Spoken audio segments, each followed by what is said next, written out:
hapa kuna mtego na lazima tuwe makini kuufyatua kabla haujatimiza tarehe 29 Oktoba 2025.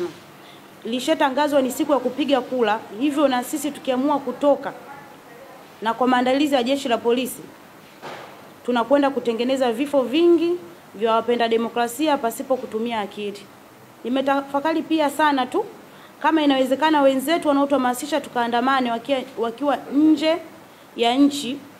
Ni busara wakati huu ambao tunawaachia wengine wakapige kura, ni muhimu hawa wenzetu walio nje ya nchi waje nchini, tuungane sote, wao na familia zao na sisi na familia zetu.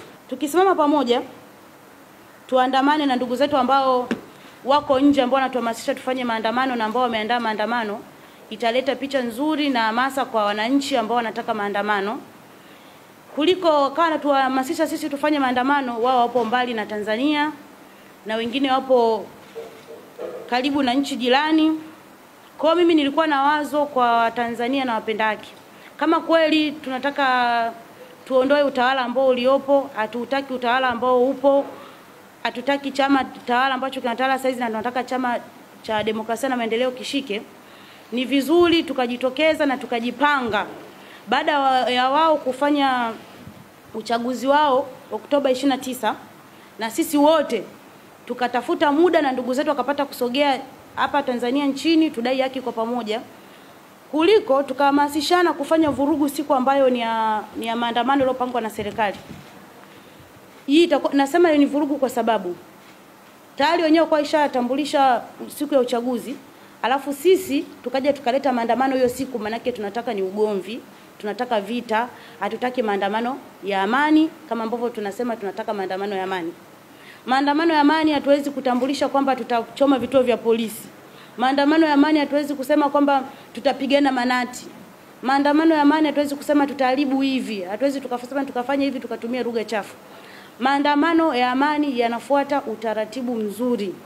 Sasa ili kila Mtanzania aandamane kwa amani bila kupoteza ndugu zetu, kumwaga damu. Tunasema kwamba tunakemea umwagaji damu, lakini hichi tunachoenda kukifanya sio kwamba tunakemea umwagaji damu, ila tunaenda kumwaga damu za watu wetu. Kwa nini tunamwaga damu za watu wetu? Kwa sababu tunaenda kufanya fujo. Na tukifanya fujo tutadhibitiwa. Tukifanya fujo kuna watu wataumia.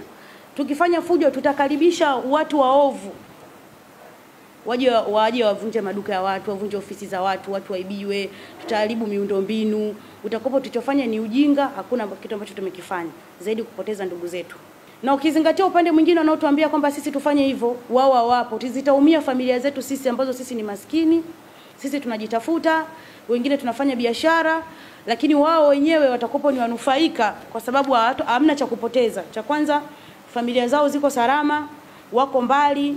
Kwa hiyo kama tunapenda haki, tujipange huku tukiwashauri ndugu zetu ambao wako mbali na Tanzania wanahamasisha haya maandamano, tuje wote kwa pamoja, tupange tarehe ambayo ni nzuri, tufuate utaratibu, tudai haki yetu. Siku zote haki inatawala.